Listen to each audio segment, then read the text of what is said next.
Hi ನಮಸ್ಕಾರ ಎಲ್ರಿಗೂ. ನಾನಿವತ್ತು ತುಂಬಾ ಟೇಸ್ಟಿ ಆ್ಯಂಡ್ ಹೈ ಪ್ರೋಟೀನ್ ಇರುವಂತಹ ಸೋಯಾ ಚಂಕ್ಸ್ ಗ್ರೇವಿ ಹೇಗೆ ಮಾಡೋದು ಅಂತ ಹೇಳಿಕೊಡ್ತಾ ಇದ್ದೀನಿ. ಇಲ್ಲಿ ನಾನು ಒಂದು 100 ಗ್ರಾಮಷ್ಟು ಸೋಯಾ ಚಂಕ್ಸ್ನ ತಗೊಂಡಿದ್ದೀನಿ. ಇದಕ್ಕೆ ನಾನು ಒಂದು ಸ್ವಲ್ಪ ಬಿಸಿ ನೀರನ್ನು ಹಾಕ್ಕೊಳ್ತಾ ಇದ್ದೀನಿ, ಸ್ವಲ್ಪ ಉಪ್ಪನ್ನು ಹಾಕ್ಕೊಳ್ತಾ ಇದ್ದೀನಿ. ಇದನ್ನು ನಾವು ಚೆನ್ನಾಗಿ ಮಿಕ್ಸ್ ಮಾಡ್ಕೊಂಡು ಇದನ್ನು ಒಂದು 1/4 ಗಂಟೆ ಅಷ್ಟು ಮುಚ್ಚಿಡುವ. ಇವಾಗ ನೋಡಿ 15 ನಿಮಿಷ ಆಗಿದೆ.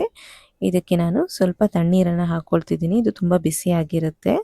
ಸೊ ತಣ್ಣೀರು ಹಾಕ್ಕೊಂಡು ಇದನ್ನು ನಾವು ಚೆನ್ನಾಗಿ ಹಿಂಡಿಬಿಟ್ಟು ಒಂದು ಪಾತ್ರೆಗೆ ಹಾಕ್ಕೊಡುವ. ನೋಡಿ ಅದರಲ್ಲಿ ಎಲ್ಲ ನೀರು ಹಿಂಡಿ ತೆಗೀರಿ.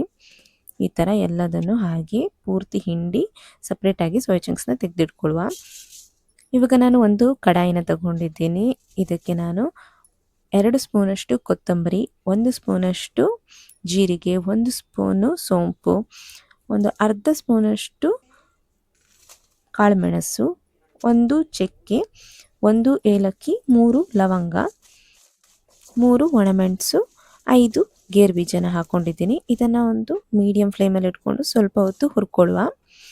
ಇವಾಗ ಇದು ಹುರಿದಾಗಿದೆ. ಇದನ್ನು ಪೂರ್ತಿ ತಣ್ಣಗಾದ್ಮೇಲೆ ನಾನೊಂದು ಮಿಕ್ಸಿ ಜಾರಿಗೆ ಹಾಕ್ಕೊಂಡು ಸ್ಮೂತಾಗಿ ಪೌಡರ್ ಮಾಡ್ಕೊಳ್ತೀನಿ. ನೋಡಿ ಇವಾಗ ನಾನು ಪೌಡರ್ ರೆಡಿ ಆಗಿದೆ. ಇದನ್ನು ನಾನು ಒಂದು ಸಪ್ರೇಟಾಗಿ ತೆಗೆದಿಟ್ಕೊಳ್ತಿದ್ದೀನಿ. ಈ ಫ್ರೆಶ್ ಆಗಿರುವಂತಹ ಮಸಾಲಾನ ಹಾಕ್ಕೊಳ್ಳೋದ್ರಿಂದ ಒಂದು ಗ್ರೇವಿ ಸ್ಮೆಲ್ ಆ್ಯಂಡ್ ಟೇಸ್ಟ್ ತುಂಬಾ ಚೆನ್ನಾಗಿ ಬರುತ್ತೆ. ಇವಾಗ ನಾನು ಗ್ಯಾಸ್ ಆನ್ ಮಾಡಿ ಒಂದು ಪಾತ್ರೆನ ಇಟ್ಕೊಂಡಿದ್ದೀನಿ. ಪಾತ್ರೆ ಬಿಸಿ ಆದಮೇಲೆ ನಾನು ಇದಕ್ಕೆ ಒಂದು 5 ಸ್ಪೂನಷ್ಟು ಅಡುಗೆ ಎಣ್ಣೆನ ಹಾಕ್ಕೊಳ್ತಿದ್ದೀನಿ. ಎಣ್ಣೆ ಬಿಸಿ ಆದಮೇಲೆ ಇದಕ್ಕೆ 1 ಸ್ಪೂನಷ್ಟು ಜೀರಿಗೆನ ಹಾಕ್ಕೊಳ್ಳುವ. ಮತ್ತು ಒಂದು ಚಿಕ್ಕ ಪೀಸ್ ಚಕ್ಕೆನ ಹಾಕ್ಕೊಳ್ತಿದ್ದೀನಿ. ಇದನ್ನು ಸ್ವಲ್ಪ ಫ್ರೈ ಮಾಡ್ಕೊಳ್ಳುವ. ಇದು ಜೀರಿಗೆ ಎಲ್ಲ ಸಿಡಿದ ಮೇಲೆ ನಾನು ಇದಕ್ಕೆ 3 ಮೀಡಿಯಮ್ ಸೈಜ್ ಈರುಳ್ಳಿನ ಚಿಕ್ಕ ಚಿಕ್ಕದಾಗಿ ಕಟ್ ಮಾಡಿ ಹಾಕ್ಕೊಳ್ತಿದ್ದೀನಿ.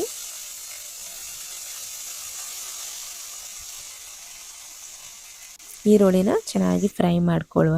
ಗ್ಯಾಸ್ನ ಮೀಡಿಯಮ್ ಫ್ಲೇಮಲ್ಲಿ ಇಟ್ಕೊಳ್ಳಿ.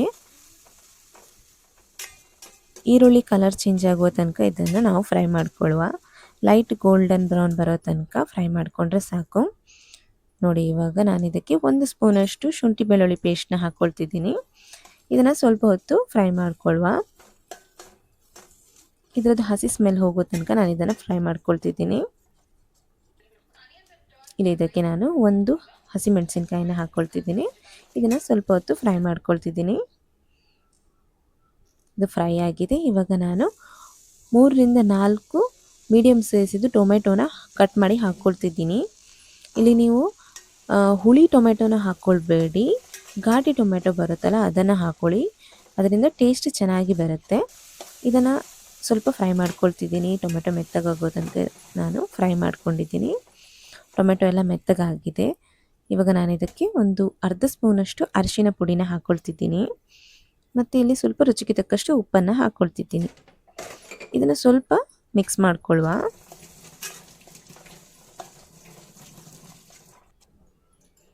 ಇವಾಗ ನಾನು ಆವಾಗಲೇ ಪೌಡರ್ ಮಾಡಿ ಇಟ್ಕೊಂಡಿರುವಂತಹ ಮಸಾಲಾನ ಹಾಕ್ಕೊಳ್ತಿದ್ದೀನಿ.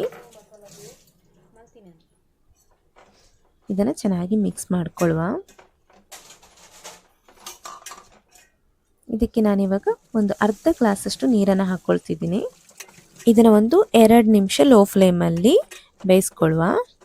ಮಸಾಲ ಎಲ್ಲ ಸ್ವಲ್ಪ ಫ್ರೈ ಆದಮೇಲೆ ನಾನು ಇದಕ್ಕೆ ಒಂದು 100 ಗ್ರಾಮಷ್ಟು ಮೊಸರನ್ನು ಹಾಕ್ಕೊಳ್ತಿದ್ದೀನಿ. ಮೊಸರು ಹಾಕ್ಕೊಳ್ಳೋಕ್ಕಿಂತ ಮುಂಚೆ ಇದನ್ನು ಚೆನ್ನಾಗಿ ಮಿಕ್ಸ್ ಮಾಡ್ಕೊಳ್ಳಿ, ಅಥವಾ ಇದಕ್ಕೆ ಯೋಗರ್ಟ್ ಕೂಡ ಹಾಕ್ಕೊಳ್ಬೋದು. ಇದನ್ನು ನಾವಿವಾಗ ಚೆನ್ನಾಗಿ ಮಿಕ್ಸ್ ಮಾಡ್ಕೊಳ್ಳುವ. ಗ್ಯಾಸ್ನ ಲೋ ಫ್ಲೇಮಲ್ಲಿ ಇಟ್ಕೊಂಡು ಮಸಾಲಾನ ಒಂದು 2 ನಿಮಿಷ ಚೆನ್ನಾಗಿ ಬೇಯಿಸ್ಕೊಳ್ಳುವ. ನೋಡಿ ಇವಾಗ ಆಯಿಲ್ ಎಲ್ಲ ಸಪ್ರೇಟ್ ಆಗ್ತಾ ಇದೆ. ಇದಕ್ಕೆ ನಾನು ಇವಾಗ ಸೋಯಾ ಚಂಕ್ಸ್ನ ಹಾಕ್ಕೊಳ್ತಾ ಇದ್ದೀನಿ. ಸೋಯಾ ಚಂಕ್ಸ್ನ ಚೆನ್ನಾಗಿ ಮಸಾಲದೊಟ್ಟಿಗೆ ಮಿಕ್ಸ್ ಮಾಡ್ಕೊಳ್ಳುವ. ಮಸಾಲ ಎಲ್ಲ ಚೆನ್ನಾಗಿ ಹಿಡಿಬೇಕು ಅದಕ್ಕೆ. ಇದು ಒಂದು ಹೈ ಪ್ರೋಟೀನ್ ಆಗಿರುವಂತಹ ಫುಡ್ ಆಗಿರೋದ್ರಿಂದ ಇದನ್ನು ಡಯಟಲ್ಲಿರುವವರು ಕೂಡ ತಿನ್ಬೋದು. ಟೇಸ್ಟ್ ಕೂಡ ತುಂಬಾ ಚೆನ್ನಾಗಿರುತ್ತೆ.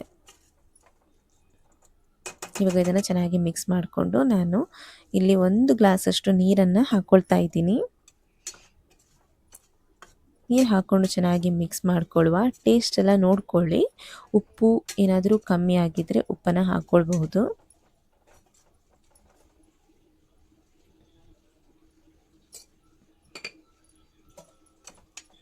ಇವಾಗ ನಾನು ಇದನ್ನು ಮುಚ್ಚಿಟ್ಟು ಒಂದು 10 ನಿಮಿಷ ಮೀಡಿಯಂ ಫ್ಲೇಮಲ್ಲಿ ಇಟ್ಟು ಇದನ್ನು ಕುದಿಸ್ಕೊಳ್ಳುವ.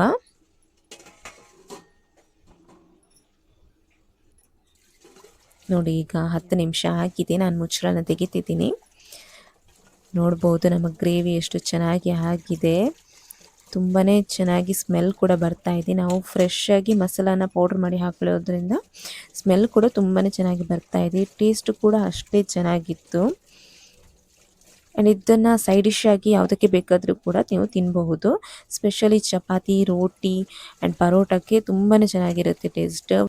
ನಾವಿದನ್ನು ಚಪಾತಿಯೊಟ್ಟಿಗೆ ಹಾಕ್ಕೊಂಡು ತಿಂದ್ವಿ. ಸೋಯಾ ಚಂಕ್ಸ್ ಅಂತೂ ಜ್ಯೂಸಿಯಾಗಿ ತುಂಬಾ ಚೆನ್ನಾಗಿತ್ತು ಟೇಸ್ಟ್. ನೀವು ಕೂಡ ಮನೇಲಿ ಟ್ರೈ ಮಾಡಿ ಆ್ಯಂಡ್ ಚಾನಲ್ನ ಸಬ್ಸ್ಕ್ರೈಬ್ ಮಾಡಿ. Thank you so much for watching.